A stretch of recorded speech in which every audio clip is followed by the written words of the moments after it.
Welcome to the Mormon Environmental Stewardship Alliance podcast. I'm your host, Heidi Wilding. Today, we will talk with Madison Daniels, the MESA Board Vice Chair. We'll talk about wilderness protection, exercising stewardship, and what it means to put our faith into action. Madison, could you introduce yourself to us? My name is Madison Daniels. I am from Provo, Utah, which is super cringe if you're a certain kind of Mormon from BYU. But I have found that I actually love Provo a lot, and that what people hate is BYU. They don't hate Provo, they hate BYU. And that Provo's actually like a lovely place if you can really kind of wrap your mind around it.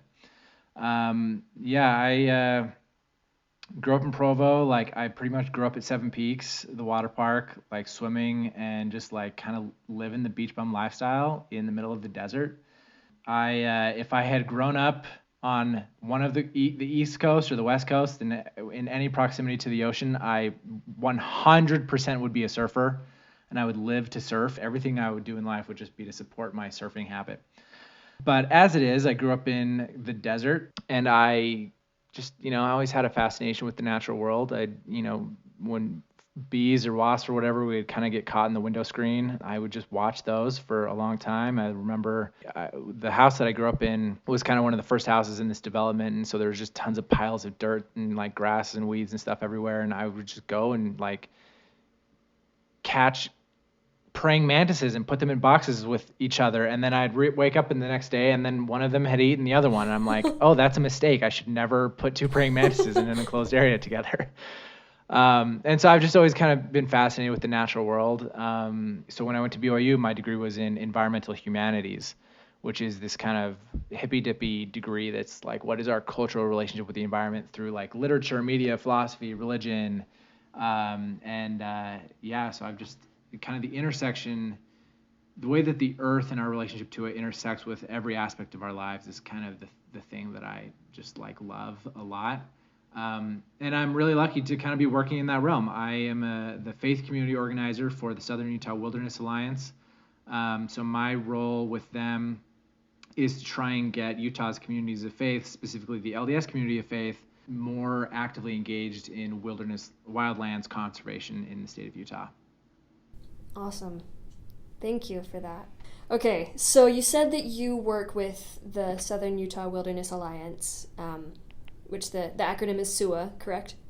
Correct, yeah. Okay, so you work with SUA and connecting the faith communities to the environment. Can you describe why that's a passion for you and what that's all about? Yeah, so SUA has been operating in Utah for the last 40 years or so, and is one of the longest living and most successful environmental nonprofits in the state of Utah. What's funny is that all these environmental nonprofits operate, or not just environmental nonprofits, but nonprofits in general operate in the state of Utah. And as far as I know, I'm the only faith community organizer. So all these nonprofits are kind of staffed by people who come from out of state who are just kind of passionate about the landscapes, but don't have a lot of familiarity with the culture of Utah. And if you're going to get anything done in Utah, you've got to factor in the density of Mormons here in the state. Absolutely. And so back in 2016, when President Trump was elected, if you remember, he shrunk the Bears Ears National Monuments and the Grand Staircase National Monument. And after that happened, kind of the Utah legislature, as well as Utah representatives and senators, applauded him for doing that, when it was just an absolute, it was a travesty that kind of rejected the will of the people as well as the will of the tribes in the area. And so what SUA did was like, okay, we need to be able to communicate to the people of Utah in their own language, which is the language of faith. And so that's when they kind of put together the game plan to hire on someone who was a faith community organizer who could speak the values of the earth and the values of wilderness landscape conservation through the language of faith, and try and find support and drum up, activists and activism through kind of that community. So that's kind of what my role is. That's amazing. So in that, we have this concept that we hear about in the scriptures of stewardship. So what, in your words, how would you describe stewardship? The closer, it's one of those things where it's like the closer you get to something, the more you realize it touches everything, right? And I think when we first approach stewardship, it's just be like, oh, it's our responsibility towards the earth, right? But I think the closer you get to it, it's like it's our responsibility to our neighbor, it's our responsibility to ourselves, it's our responsibility to future generations, to our own children, our grandchildren, and it's our responsibility to our ancestors to carry on what they've left us. And so it's like our relationship to the earth and our responsibility to take care of it, I feel like intersects and dovetails beautifully with some of the most important aspects of being Mormon, whether that's family or whether that's consecration or tithing, whatever. I feel like our stewardship responsibility towards the earth is a huge important part of what it means to be a Latter-day Saint, and I just don't think we think of it like that. Right. Absolutely. Yeah.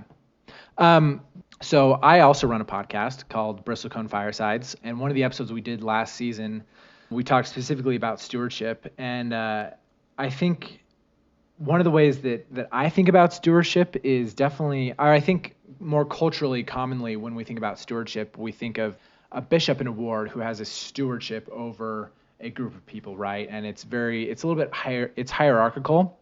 It's that there's one person, and it's usually a he, is over this specific group of people, right? And that he makes the decisions for what's best for this thing. And so I think we get it in our heads that stewardship is this thing where we human beings are on this kind of privileged seat that we get to determine what's best for this environment, and that what we say goes. And it's very hierarchical, that we're as stewards over the earth, our voice is somehow privileged. The way of stewardship that I like to think is more of a horizontal stewardship, or more of a flat stewardship, where it's a stewardship of like belonging, of family, right? That we have responsibility towards our siblings and our families or our friends, but it's a responsibility that's born out of love and not out of authoritative power structures, right? And so I am my brother's keeper, that kind of stuff, or the Good Samaritan.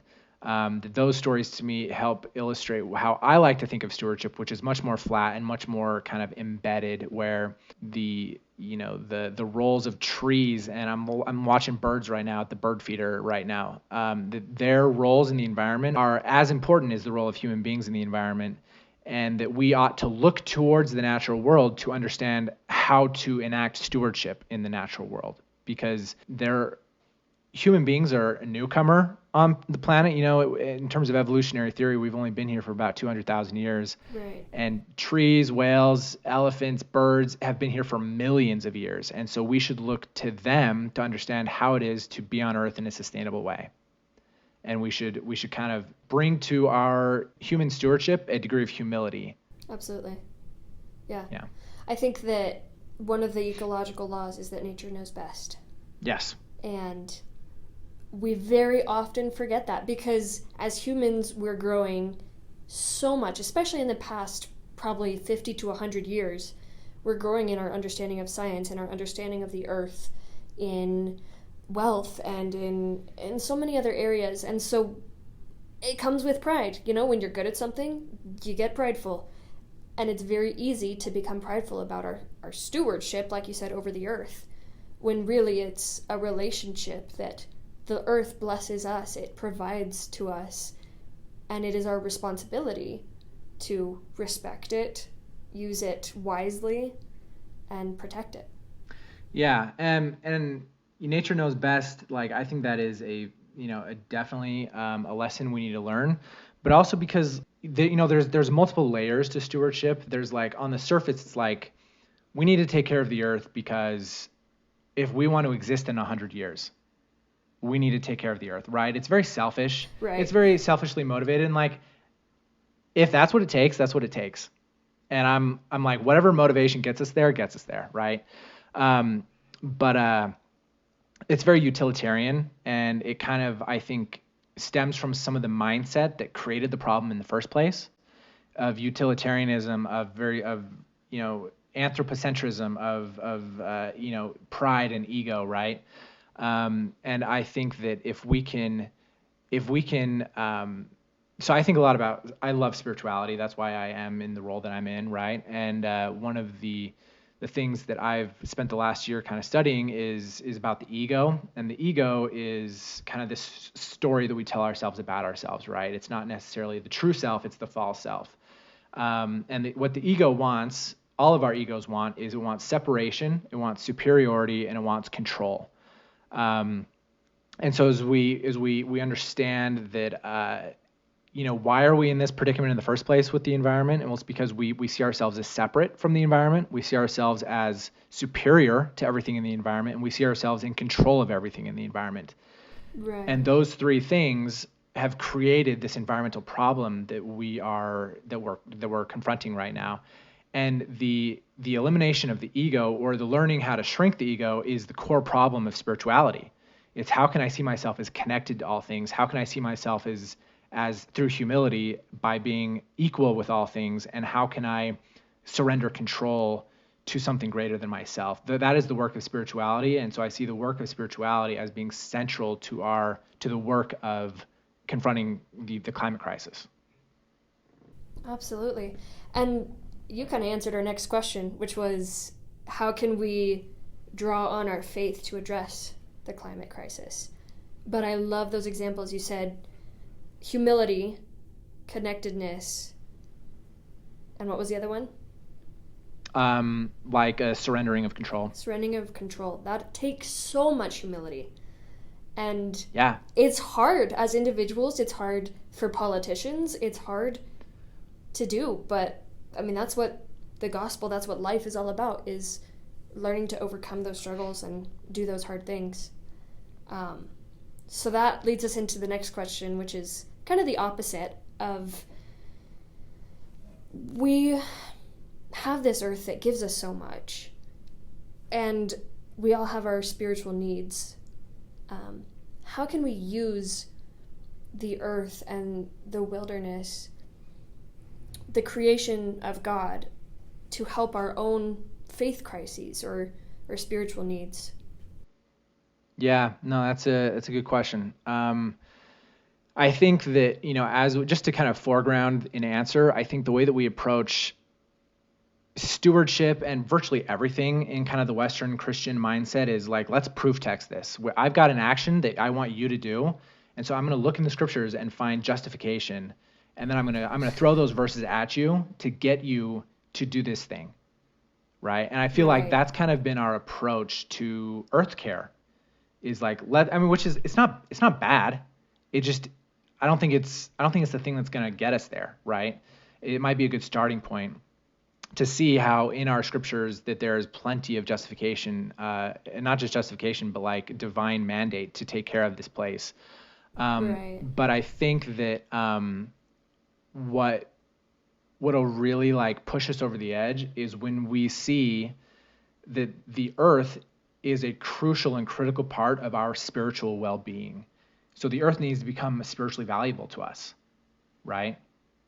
And so I think when I kind of pitched you on this episode, I talked to people a lot about kind of this reciprocal relationship that on one hand, it's like, how can we draw upon our faith to address the climate crisis, right? And that's kind of, what we were just kind of talking about. But then I think that does a lot of that proof texting stuff, right? Like, how can I use this community and manipulate things and so that I can kind of get this outcome that I want. But I think the second half of that is, how does the earth take care of us spiritually? Like, it's obvious how the earth takes care of us physically. Like, we only are breathing because there's trees out there photosynthesizing, and there's algae photosynthesizing, right? And we can only eat because there's microorganisms processing stuff in the soils to create fertilized things and farming. And so like, it's obvious how the earth takes care of us physically and how our physical form is dependent on this place. But it's a lot harder and subtler for us to understand, how are we spiritually dependent on this place, right? Because if the ego wants separation and superiority, what is going to work against that is seeing how we are spiritually dependent and one with everything that's around us. Yeah. Dang. Let that sink in for a second. Yeah, let that sink. Man. So then, taking that one step further, we have this hashtag with MESA, faith is action. As we exercise that faith to take care of the environment, and as we surrender and allow the environment to take care of us physically and spiritually, what can we do to help spread the awareness and make a difference? Yeah. I think that, I'm certainly one that could be guilty of kind of falling into the trap of just like of navel gazing and being like, oh wow, look, the earth is so important for our spirituality, and then that's it, and not really following to the second half of like, well, let's do something about it, right? Right. When in the scriptures, and here I am proof texting again, right? Jesus says you're the salt of the earth, and salt is supposed to be put into things, right? That if you just have salt in a container on your counter, not doing anything, like you're not putting it in your food, your salt's not doing anything. It's good for nothing, right? Right. And so I feel like there's this central core piece of what it means to be a Christian is acting in the world on behalf of marginalized groups. And unfortunately, the earth is a marginalized group because it doesn't have a voice that to take it, to kind of to lift itself up, other than like rising temperatures, but only certain, only like scientists can like kind of translate those voices to us. Right. And so there is a central piece of what it means to be Christian is to kind of lift up the hands that hang down and give voice to the voiceless and to act on behalf of those. And I think that is like a central core piece of what it means to be Christian. And so how do we, act on that? Like we need to be evangelists for the earth. Like Mormons freaking love missionary work, right? And being missionaries for the gospel. Well, the gospel is, when Jesus was teaching all of his parables, like almost all of them had to do with the natural world to some degree or another. And we need to understand that the earth like exemplifies the gospel. Because if the gospel is like, faith, repentance, baptism, Holy Ghost, and enduring the end, that our kind of idea of the doctrine of Christ revolves around this cycle of life, death, and rebirth.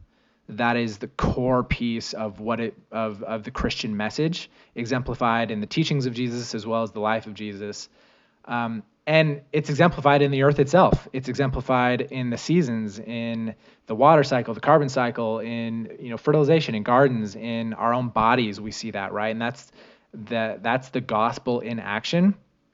And we need to be evangelists for the earthiness of the gospel, right? Because like I said, if we need to understand that the earth is spiritually valuable to us, Right. and that without it, we would be spiritually crippled. Right. Absolutely.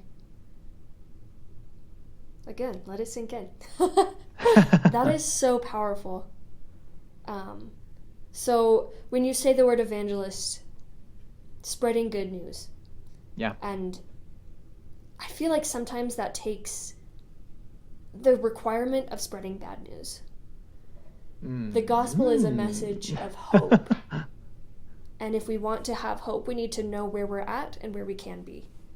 And so getting from where we are, which means learning about where we are, understanding our current situation, understanding how the earth is responding to humans, understanding social situations and political systems that affect the environment, and then having that hope is then taking that action. Spreading the good news of here's where we can be and here's what we can accomplish. I love that that point that you pointed out, that the gospel is, or all the parables that Christ taught practically are about the earth. The gospel is taught through one of God's greatest creations, which is the earth. And as we recognize that, learn about it, and share it, that's what's going to make the difference. Yeah, I like what you said, that the gospel is a message of hope, but in order to have hope, we also have to have an understanding of the problem, right? There's this Taoist and Taoism is like an Eastern Chinese philosophy, but there's this Taoist kind of saying that says like, one disease, long life, no disease, short life, meaning that if you know what's wrong with you, you can do something about it and you can live a long life. Versus if you don't know what's wrong with you, then anything could be wrong with you and you can't address anything and you're going to live a short life, right? And so I think that there's kind of a one of the weaknesses, I think, of kind of Western American culture as well as Mormon culture is we're constantly predisposed to look on the sunny disposition of all things, right? And we're just kind of like, oh, don't worry, God will take care of it, blah blah blah, and we're just gonna just look at the silver linings as if those were the only things that existed, right? And I think you're right that we need to have a genuine understanding of what the problem is, and that requires humility. That requires a willingness to look at tragedy in the face and not shy away from it, right? That's part of the Christian ethos, right? Jesus knew that he was going to raise Lazarus from the dead, but he still cried about it, right? Mm-hmm. I'm a big fan of Pope Francis right now. Well, for all time. Well, actually, I don't know. I don't want to. Anyway, but I'm a big fan of Pope Francis, and he wrote one of the encyclicals when he first became Pope was Laudato Si, which is about care for creation. And in Laudato Si, he talks about how we need to make the pain of the earth our own, and so we need to learn how to recognize the pain of the earth and bring it inside of us, so that we can eliminate that separation, right? So that we can see that we are one with the earth, and that things that hurt the earth ultimately hurt us. Yeah. And we can also see that in Moses 7, that in Moses 7 is one of the only places in all of Scripture where the earth is actually given a voice.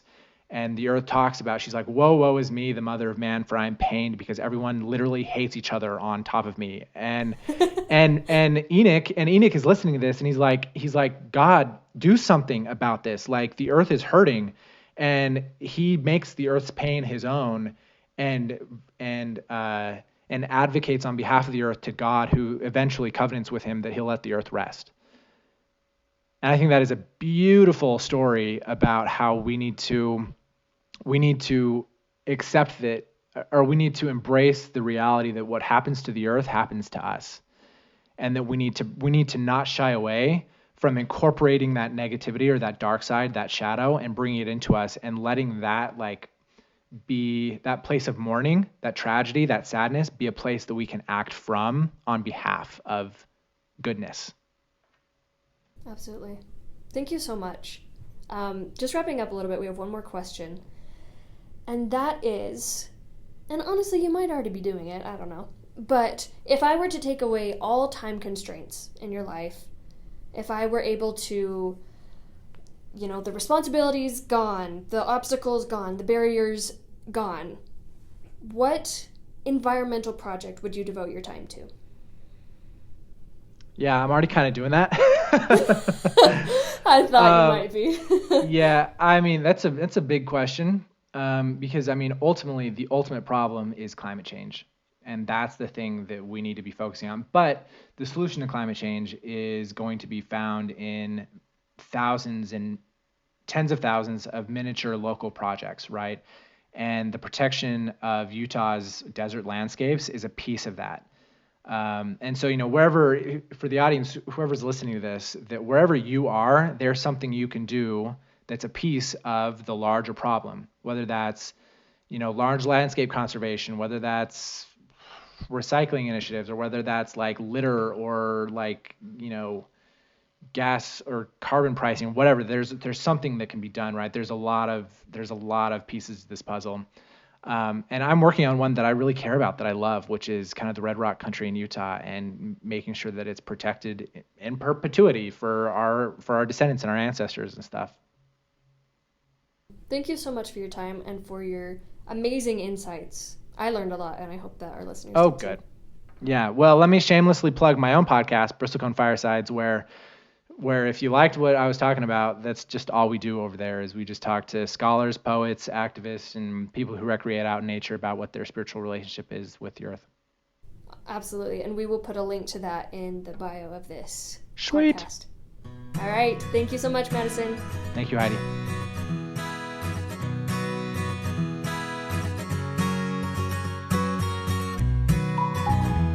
If you are interested in this topic or other environmental issues, be sure to check out our website, www.mesastewardship.org. We are also on all social media platforms at Mormon Stewards.